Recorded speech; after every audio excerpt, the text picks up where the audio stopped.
Kabla ya taarifa hizi ambazo ni za ndani, naomba ikiwa wewe ni mgeni uchukue sekunde moja tu uponyeze patoni ya subscribe, uwashe kengele ili kuendelea kupata taarifa kemkem ambazo ni za asili, ambazo ni za ndani, tunazipata kabla wakati tunazipeperusha kutoka hapa Mbeya, Tanzania.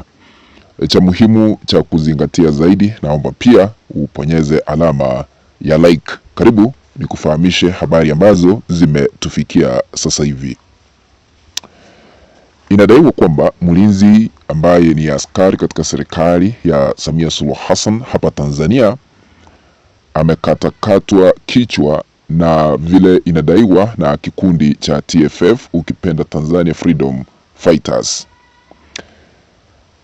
Amiri jeshi mkuu katika taifa la Tanzania sio mwingine sasa hivi ila tu ni Rais Samia Suluhu Hassan, na vyombo vya dola viko chini yake sasa hivi, vyombo vya usalama. Sasa mlinzi mmoja ambaye ni askari polisi ambaye anadaiwa kuitwa Afande Mushi wa Sengerea, huyo ambaye anaonekana kwa picha hapo kwa screen, aliuliwa kinyama baada ya askari afande huyo Mushi wa Sengerea kuuliwa kinyama kwa kukatwa. Habari ambazo zimetufikia katika chumba chetu cha matangazo hapa Mbeya ni kwamba anayedai kuwa yeye ndiye kiongozi wa TFF, Tanzania Freedom Fighters, ameweza kudai katika mitandao ya kijamii kwa kusema ya kwamba ndio wameweza kupita na askari afande Mushi wa Sengerea kwa sababu waliweza kuapa na kusema ya kwamba wataua Watanzania wale ambao walihusika katika mauaji, haswa maafisa wa polisi, vile anadai katika sauti zile ambazo tumeweza kutumiwa hapa katika chumba chetu cha habari. TFF inadai kwamba huyo Mushi alikuwa miongoni mwa maafisa polisi ambao waliweza kutekeleza mauaji tarehe 29 Oktoba mwaka jana wakati wa uchaguzi na baada ya uchaguzi. Sasa yeye ameweza kufikiwa na ameweza kuuliwa kinyama.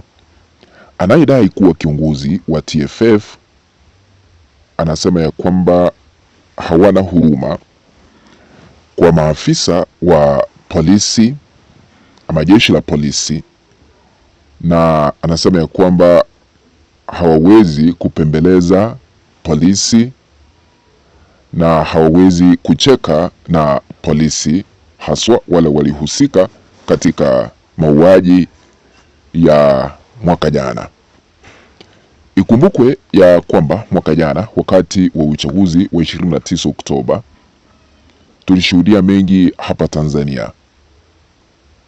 Watanzania waliweza kupoteza maisha.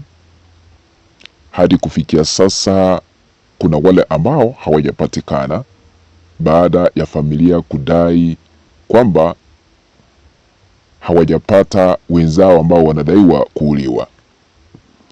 Na hata tume ile ambayo Rais Samia Suluhu Hassan aliyoteua ili kaweze kufanya uchunguzi, kuna baadhi ya familia ambazo zimekuwa zikilia mbele ya tume ile ya Chande kwa kusema ya kwamba hawajui jamaa zao, hawajui ndugu zao, hawajui walipo kufikia sasa.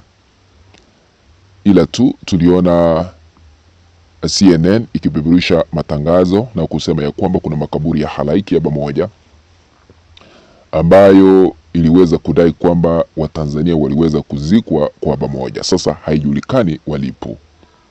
Baadaye tukashuhudia kikundi hiki cha TFF kikijitokeza katika mitandao ya kijamii kwa kusema ya kwamba wanataka kulipiza kisasi kwa waliohusika katika mauaji ya Oktoba 29.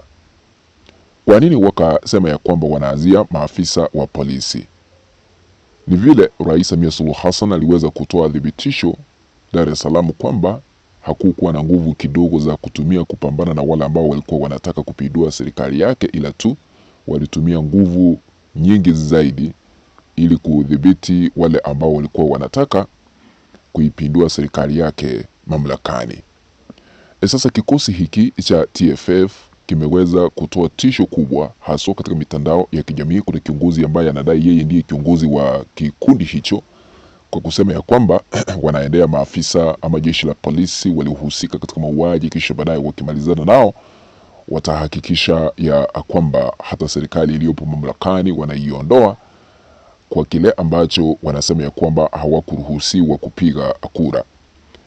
Ikumbukwe ya kwamba kulikuwa na maandamano makubwa siku ya uchaguzi, baada ya uchaguzi Tanzania, kwa sababu baadhi ya Watanzania walikuwa wanasema ya kwamba wale ambao walikuwa wanapigia kura za ama kiti cha urais hawakuwa kwa debe, baada ya Samia Suluhu Hassan kumzuia mpina wa ACT Wazalendo hakuwania kiti cha urais, kwa sababu yeye ni miongoni mwa wanasiasa ambao walikuwa na umaarufu mkubwa kuliko serikali iliyopo mamlakani sasa hivi. Na Tundu Lissu ambaye ni mwenyekiti wa kitaifa wa Chama cha Demokrasia na Maendeleo aliweza kuzuiliwa, naye hakuwania kiti cha urais hata kabla ya uchaguzi kufanyika. Samia Suluhu Hassan aliweza kuhakikisha kwamba amemfunga kwa jela kule Ukonga ili asije akapatikana kwa debe kuwania kiti cha urais. Ikumbukwe hata sasa hivi wakati kesi inaendelea, Tundu Lissu anapofika mahakamani Dar es Salaam anashangiliwa kwa kuitwa raisi. Haya ndiyo Samia aliona mapema kwamba huenda atazama katika kiti cha urais, akaona ni vema aweze kumufunga kwa kumwekea kesi ya uhaini ambayo haina msingi wowote. Kufikia sasa tumeona mataifa mengine, hata bunge la Ulaya liliweza kutoa amri. Tumeona wengi wakipendekeza kwamba Rais Samia Suluhu Hassan amwachilie huru Tundu Lissu pasipokuwa na sharti lolote, ili aweze kuruhusiwa kwenda nyumbani kuona na familia yake na aweze kukabidhiwa huduma za matibabu, kwa sababu wamepitishwa mateso ambayo hayana msingi wowote. Tumeona akishtakiwa kwa vikundi mbalimbali. Tulifanya hayo, niliweza kukueleza katika platformu yetu ya Tanzania ITV, nikakueleza vile imependekezwa na Tume ya Haki za Binadamu katika Umoja wa Mataifa. Ulisema ya kwamba Tundu Lissu aweze kuachiliwa mara moja, huku wakisema ya kwamba kesi ianzishwe, uchunguzi ukafanyike kuhusiana na mauaji yaliyoshuhudiwa katika taifa la Tanzania, jambo ambalo liliweza kumpelekea Samia Suluhu Hassan kushituka akiwa Ikulu baada ya pendekezo hilo kutolewa kwamba mauaji yaweze kuchunguzwa ili hatua kali ziweze kuchukuliwa dhidi ya wahusika wakuu. Tunaendelea kufuatilia taarifa hizi za ndani, tukizipata kwa kina tena zaidi tutarejea ili kuwafahamisha. Naomba kutamatishia hapo kanda hii, tukutane katika kanda ambayo ni ya baadaye, lakini ikiwa hauja subscribe na kuomba tukaweze kusubscribe, kubonyeza kitufe ambacho ni patoni ya subscribe, kisha baadaye uwashe kengele.